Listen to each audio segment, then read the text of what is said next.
Hi. Many of us believe that we live in a world where nothing is fair. The words we live by don't mean a thing, and it's getting worse. We find loopholes to the rules we made in the Constitution while in court. We lie and cheat to get the things we want, and most of all, we don't treat each other with equality. Well, I'm here to inform you about the voting age and why it should be lowered. I believe if two young adolescents can be tried with murder as an adult in the court of law, then they can also have the right to vote. In 1971, the United States ratified the 26th Amendment in the Constitution, granting the right to vote to 18-year-olds. The 26th Amendment was the fastest to be ratified in the U.S. history. Now, in Section 1 of the 26th Amendment, the right of the citizens of the United States who are 18 years of age or older to vote shall not be denied or abridged by the United States or by any state on account of age. Well, what about the young teens, 16, 15-year-olds that are educated about voting, that know so much in the political world, that don't have the right to vote? Why should they have the right to vote? The youth live under the law by paying taxes while working, so they should also have the right to vote. They should have the right to say how much money is taken from them if they have a problem with that. Teens pay an estimate of $9.7 billion in sales taxes alone, not to mention many millions of taxes on income, according to the IRS. In some states, youth that are 14 and up are tried in the court of law as adults, so they should get the right to vote. They should have their voices be heard and be able to make a change in their country. It can become a habit, lowering the voters. Voting can become a habit in a young age.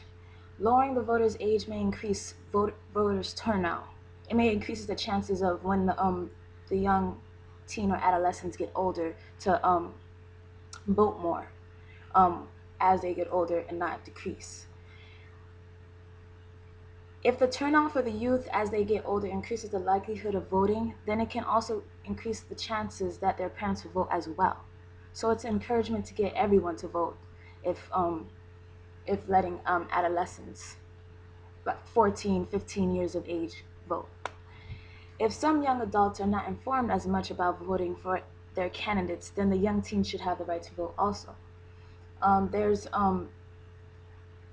plenty of adults that are not informed of policies or the candidates that they vote for, but they still have the right to vote. So why shouldn't adolescents, 15-year-olds, 16-year-olds get the right to vote? And they are sometimes can be more informed than others. If some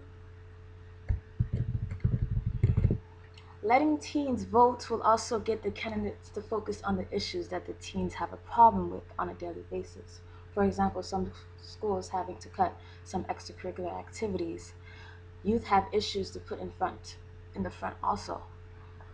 There are no wrong votes because the point of voting is to get the citizens represented well in the White House, and teens are included in that process.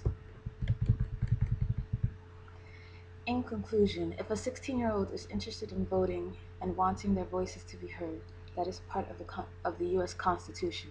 They should have the right to speak out and just as much as the adults that live in this country. If a 16-year-old have the right to be tried as an adult in the court of law, then they should have the right to vote.